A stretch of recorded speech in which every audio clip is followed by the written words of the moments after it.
እንግዲህ በገልፍ አገሮች ጦርነቱ ከተጀመረ ወደ 1 ወር አካባቢ ሆኖታል። ጦርነቱ ወዲያው እንደተጀመረ 8 የመካከለኛው ምስራቅና የገልፍ ሀገሮች ውስጥ የሚገኙ 11 ጣቢያዎች በረራ ቆመን ነበር እና ሁኔታውን ስንከታተል ቆየን። ከቅርብ ጊዜ አንዳንድ ሀገሮች ላይ በረራ መጀመሩን አየን። የራሳችንን የሴኩሪቲ አሰስመንት ካካሄድን በኋላ በተወሰነ ደረጃ ቀን መብረር እንደምንችል አረጋገጥ። በዚህ መሰረት አሁን ከተቋረጡት 11 ይመስለኛል 10 ወይ 11 ወደ 5 ከተሞች መብረር ጀምረናል በተወሰነ ደረጃ። ሌላውን እየተከታተልን ነው። እንግዲህ ጸጥታው ጦርነቱ የሚቆም ከሆነ ወደ ነበርንበት እንመለሳለን። በቅርብ ክትትል እያደረግን ያለ ነው። ይሄ የፈጠረው ችግር ምንድን ነው? አንደኛ ወደ እነዚህ ከተሞች የምናደርገውን በረራ በማቆማችን በመቀነሳችን ምክንያት እዚያ እናጓጉዘው የነበረው መንገደኛ ቀንሷል። ይሁን እንጂ እኛ ከ140 በላይ መዳረሻዎች እየበረርን ያለ ነው። 11 ከተማ ከ140 ያን ያህል ትልቅ የሚባል ችግር የሚፈጥር አይደለም።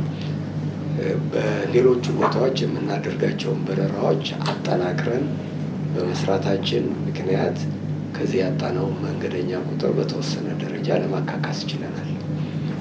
አንዱ ይሄ ነው። ሁለተኛው የፈጠረው ችግር የነዳጅ አቅርቦት ላይ መስተጓጎል ነው። እናንተም እንደምትሰሙት በዓለም አቀፍ ሚዲያ በሆርሙዝ ሰርጥ በኩል አሁን ነዳጅ የሚተላለፍበት ሁኔታ በጣም አነስተኛ ነው። ስለዚህ ሁልጊዜም ቢሆን ለኢትዮጵያ ውስጥ ነዳጅ የሚያቀርበው የኢትዮጵያ መንግስት ነው። የመኪና ነዳጅም የአውሮፕላን ነዳጅም አሁንም ከመንግስታችን ጋር እየተነጋገር የአውሮፕላን ነዳጅ ከአማራጭ አቅራቢዎች እየተገዛ እየቀረበልን ያለ ነው።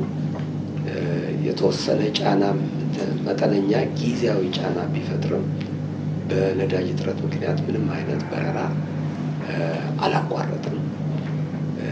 አንዳንድ በረራዎች መስመራቸውን የቀያየርናቸው አሉ፣ ጥቂቶች ናቸው። አሁን ግን ነዳጅ ከሌላ አማራጭ የተገዛው ስለደረሰ አሁን ያንንም እያቃለን ጥሩ እየሰራን ያለን። ሶስተኛው ተጽዕኖ ያመጣው የነዳጅ ዋጋ መጨመር ነው። ያው እጥረት ሲኖር ዋጋ ይጨምራል። እሱን እንግዲህ የእኛ ብቻ አይደለም፣ የመላው የኢንዱስትሪው የአየር ትራንስፖርት ኢንዱስትሪ ችግር ነው። በተለያዩ መንገዶች የዚያን ተጽዕኖ ለመቀነስ እየሰራን እንገኛለን። በአፍሪካና በተቀረው ዓለም መካከል ያለው የመንገደኛ ለሁለት ብዙ ሆነን ነበር የምንካፈለው። የተወሰነውን እኛ እናጉዛለን በአዲስ አበባ በኩል እያለፉ፣ የተወሰነውን ደግሞ የመካከለኛው ምስራቅ አየር መንገዶች በዱባይ፣ በዶሃ፣ በአቡዳቢ እያደረጉ ያስተላልፉ ነበር። አሁን እነርሱ በረራቸው ለተወሰነ ጊዜ አቁመው ነበር። አሁን በተወሰነ ደረጃ መብረር ጀምረዋል። ስለዚህ የአካባቢ የጦርነት አካባቢ ብሎ መንገደኛው ስለሚያምን ከዚያ ይልቅ ሌሎች አማራጭ መንገዶችን ፈልገዋል። አንዱ የኢትዮጵያ አየር መንገድ ነው። የኢትዮጵያ አየር መንገድ ከአውሮፓ ወደ አፍሪካ፣ ከአፍሪካ ወደ አውሮፓ ወይም ከአፍሪካ ወደ እስያ፣ ከእስያ ወደ አፍሪካ የሚያጓጉዘው መንገደኛ ጨምሯል እና በእኛ እምነት በገልፍ አካባቢ ይተላለፉ የነበሩት መንገደኞች ወደ እኛ ስለመጡ ነው ብለን እናምናለን። 2 አይነት ማስተካከያዎች አድርገናል። አንደኛ በትንሽ አውሮፕላን እንሰራ የነበረባቸው ቦታዎችን መንገደኛው ስለጨመረ ወደ ትልቅ አውሮፕላን አሳድገናል። የተወሰነ ቦታ የበረራ ፍሪኩዌንሲ የጨመርንባቸውም አለ እና ልክ ነው። ይሄ ያደገውን ትራፊክ ለማጓጓዝ የአውሮፕላን አቅም ወይም የበረራ ድግግሞሽ በማሳደግ ያንን አገልግሎት ለመስጠት እየሞከረ ነው።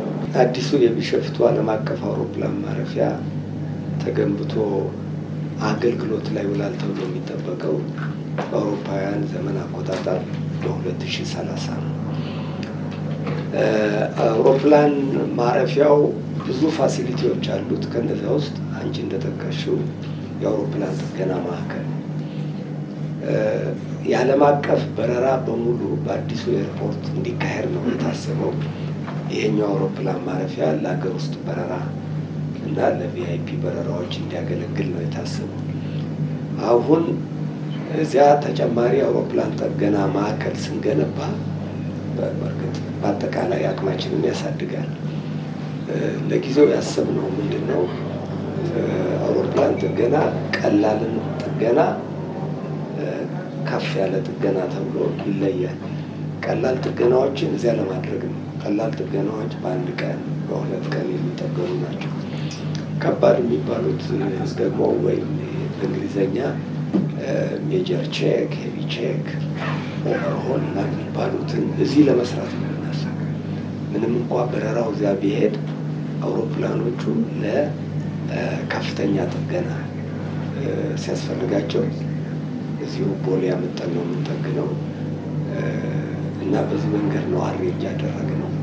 ያኔ እዚህ ያለውን ፋሲሊቲ አሁን ለቀላል ጥገናም ስለምንጠቀምበት ያ ሲነሳለት የበለጠ ብዙ አውሮፕላኖች ለከባድ ጥገና አቅም ይኖረዋል ማለት ነው እና በድምሩ ያኛው አቅም ይጨምራል።